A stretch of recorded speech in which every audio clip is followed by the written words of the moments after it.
এই সূরাটি শোনার সাথে সাথেই চারদিক থেকে খুশির খবর আসতে শুরু করবে।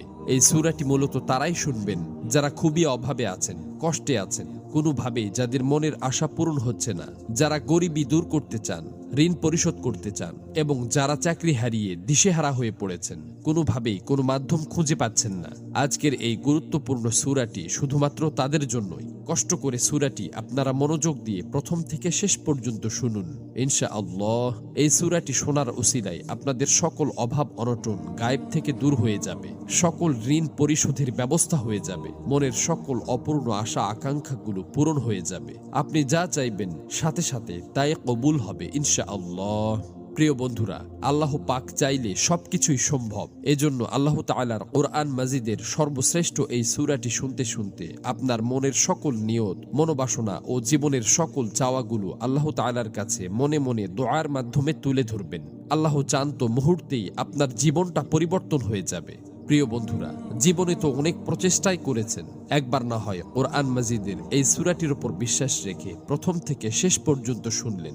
এই সূরাটি শোনার পর আপনি নিজেই বাধ্য হবেন আমার জন্য দোয়া করতে। এই সূরাটি এখন পর্যন্ত লক্ষ লক্ষ কোটি কোটি মানুষ শুনেছে এবং সকলের ভাগ্য অলৌকিকভাবে পরিবর্তন হয়ে গেছে। আমার কথা বিশ্বাস হচ্ছে না? তাহলে সূরাটি একবার শুনেই দেখুন।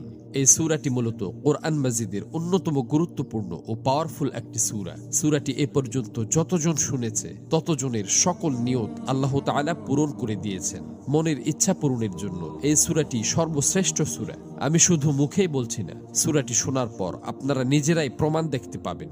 এজন্য কোরআন মাজিদের উপর বিশ্বাস রেখে দ্রুত সূরাটি একবার শুনে নিন। ইনশাআল্লাহ সাথে সাথেই রেজাল্ট পাবেন। মহান আল্লাহর কাছে দোয়া করি, হে আল্লাহ, যারা যে নিয়তে যে উদ্দেশ্যে এই সূরাটি সম্পূর্ণ শুনেছে এবং শুনবে, আপনি তাদের জীবনের সকল উদ্দেশ্য এবং মনের সকল আশা আকাঙ্ক্ষা গায়েব থেকে পূরণ করে দিন। আমিন। কমেন্ট বক্সে আপনিও আমিন লিখে উন্মুক্ত দোয়ায় শরীক থাকুন, কেননা কে জানে যে কার মুখ থেকে বলা আমিন কখন কবুল হয়ে যায়। তো চলুন সূরাটি শুনে নেওয়া যাক।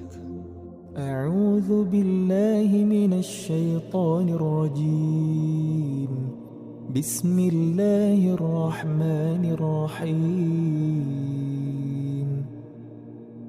يا أيها الذين آمنوا أوفوا بالعقود أحلت لكم بهيمة الأنعام إلا ما يتلى عليكم غير محل الصيد وأنتم حرم إن الله يحكم ما يريد يا أيها الذين آمنوا لا تحلوا شعائر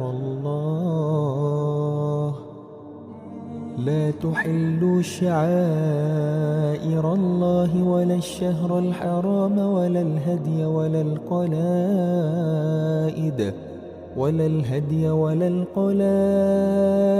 ولا